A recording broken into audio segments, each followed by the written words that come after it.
제7장. 그리고 이제 우리는 어떻게 스스로를 돌볼 것인가 하는 가장 중요한 문제에 도달했습니다. 어떻게 하면 질병이 우리를 공격하기 어렵거나 불가능한 몸과 마음이 조화로운 상태로 유지할 수 있을까요? 갈등이 없는 사람은 질병에 대한 면역이 있는 것이 확실하기 때문입니다. 우선 마음에 대해 생각해 봅시다. 우리는 영혼의 요구와 조화를 이루지 못하고 하나됨에 맞서게 하는 결점을 우리 안에서 찾는 것과 상반된 덕목들을 개발함으로써 그런 결점을 제거할 필요성에 대해 이미 어느 정도 논의한 바 있습니다. 이것은 우리가 이미 언급했던 것처럼 어느 정도 해결할 수 있는데, 솔직한 자기 성찰은 우리가 지닌 결점의 본질을 밝혀줄 것입니다. 우리의 영적 조언자, 진정한 의사, 그리고 절친한 친구들 모두가 우리 자신의 진실된 이미지를 알도록 도와줄 것입니다. 그러나 가장 완벽한 방법은 명상과 고요한 사색에 의한 것, 우리의 영혼이 양심과 직관을 통해 우리에게 말할 수 있으며 영혼의 소망에 따라 우리를 인도할 수 있는 평화로운 분위기를 불러오는 것입니다. 만약 우리가 매일 약간의 시간을 따로 낼 수 있다면 오롯이 혼자 가능한 조용한 장소에 아무런 방해 없이 그냥 앉아 있거나 누워서 마음을 비워내거나 자신의 삶을 고요히 되돌아본다면 어느 정도 시간이 흐른 후에 우리는 그러한 사색의 시간을 통해 무언가 많은 도움을 받았다는 사실을 비롯해 삶의 방향이나 깨달음 같은 성광이 우리에게 주어짐을 알 수 있을 것입니다. 우리는 삶의 어려운 문제에 대한 질문이 분명히 응답받을 것을 알고 자신감 있게 올바른 길을 선택할 수 있게 될 것입니다. 그러는 시간 동안 우리는 인류를 섬기고 영혼이 명하는 바에 따라 일하고자 하는 간절한 염원을 마음에 담아야 합니다. 어떤 결점이 발견되었을 때의 치료법은 맞서 싸우는 것이나 잘못된 것을 억누르기 위해 의지력과 힘을 쓰는 것이 아니라 그 반대가 되는 덕목을 점차 발전시켜 우리 본성에서 모든 불쾌함의 흔적을 저절로 지워내는 것입니다. 바로 이것이 잘못된 것을 바로잡고 앞으로 진보할 수 있는 참되고 자연스러운 치유 방법으로 특정 결점과 싸우는 것보다 훨씬 더 쉽고 효과적입니다. 결점과 투쟁하는 것은 그것의 힘을 키워내고 결점이 있다는 점에 우리의 관심을 붙잡아 두어 우리로 하여금 그 결점과 더 싸우도록 만듭니다.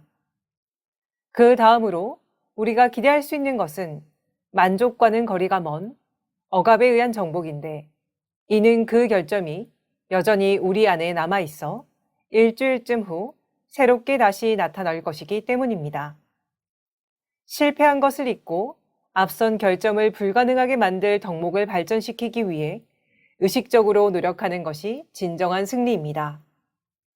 예를 들어 우리 본성에 잔인함이 있다면 우리는 계속해서 나는 잔인해지지 않을 거야 라고 되뇌이며 그런 영역에서 실수하지 않도록 스스로를 지킬 것입니다. 그러나 이 경우 성공 여부는 마음의 힘에 달려 있으니 마음의 힘이 약해지는 순간 우리는 선한 결심을 잊게 될지도 모릅니다. 반면에 만약 우리가 동료를 향한 진정한 동정심을 키워나간다면 이런 자질은 잔인함이 영원히 힘을 쓰지 못하게 할 수 있습니다. 동료라고 느끼기 때문에 우리는 바로 그 공포스러운 잔인한 행위를 피할 것이기 때문입니다. 여기에는 억압이라든가 우리가 경계를 풀었을 때 아무때고 튀어나올 수 있는 숨은 적이 없습니다. 동정심은 우리 본성에 있는 다른 이를 다치게 할 수 있는 그 어떤 가능성도 완전히 근절할 것이기 때문입니다. 이전에 보았듯이 육체적 질병의 본질은 병의 근본 원인인 정신적 부조화를 짚어내는 것을 실질적으로 도와줄 것입니다. 또 다른 큰 성공 요인은 우리를 한낱 많이 견디며 감당해야 할 의무를 지닌 존재가 아닌 이 세상을 여행하는 모험에서 진정한 기쁨을 키워나가며 삶에 대한 열정을 가지는 존재로 여기는 것입니다. 아마도 물질주의적 삶에서 가장 큰 비극 중 하나는 커져가는 권태로움과 진정한 마음의 행복을 잃어가는 것입니다. 그것은 사람들로 하여금 자신이 지닌 문제에 대한 만족과 보상을 세속적인 즐거움과 쾌락에서 찾도록 가르치지만, 이는 우리의 어려움을 일시적으로 망각하는 것 외에 그 어떤 것도 가져다 줄 수 없습니다. 일단 돈을 내고 어릿광대의 손에서 어려움에 대한 보상을 찾고자 한다면 우리는 악순환을 시작합니다. 즐거움과 오락, 경박함 같은 것들은 우리 모두에게 좋은 것이지만, 우리 문제점들을 완화시키기 위해 이것들에 지속적으로 의지하는 것은 좋지 않습니다. 모든 종류의 세속적인 즐거움은 그 정도를 유지하기 위해 꾸준히 강도를 키워나갈 수밖에 없으며, 어제의 스릴은 내일의 지루함이 되고 맙니다. 그래서 우리는 충분히 만족감을 얻을 때까지, 그리고 더 이상 그쪽에서 위로를 얻을 수 없을 때까지 계속해서 또 다른 더 큰 흥분거리를 찾습니다. 어떤 형태로든 세속적인 쾌락에 의존하는 것은 우리 모두를 파우스트로 만들고, 비록 우리가 의식적으로 완전히 깨닫지 못해도 삶을 단지 인내해야 할 의무에 지나지 않게 만듭니다. 우리 아이들에게 물려줘야 할, 우리의 마지막 순간까지 지속되어야 할 그 모든 진정한 즐거움과 기쁨은 우리 삶에서 떠나버립니다. 오늘날에는 도가 지나친 행위를 수단으로 하여 젊음을 되찾거나 자연적 수명을 연장하려고 하는 관능적인 쾌락을 증대시키려는 과학적 노력이 진화되고 있는 극단적인 단계까지 치달았습니다. 권태로운 상태는 일반적으로 생각하는 것보다 우리에게 더 많은 질병을 불러옵니다. 오늘날에는 이 권태로움이 삶의 이른 시기에 발생하는 경향이 있습니다.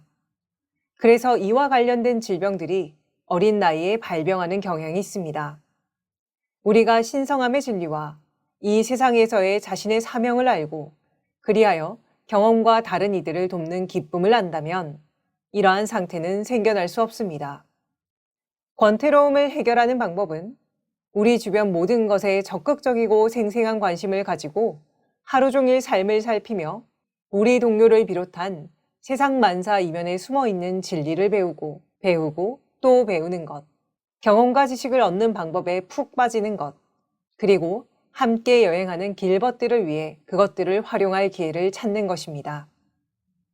그리하여 우리가 일하고 즐기는 매 순간이 배움에 대한 열의, 진실된 경험에 대한 열망, 진정한 모험과 가치로운 행동들을 불러오게 될 것이며, 이 능력을 발전시키면서 우리는 가장 사소한 것들, 이전에는 평범하다 여겼던 사건에서도 기쁨을 찾게 될 것입니다.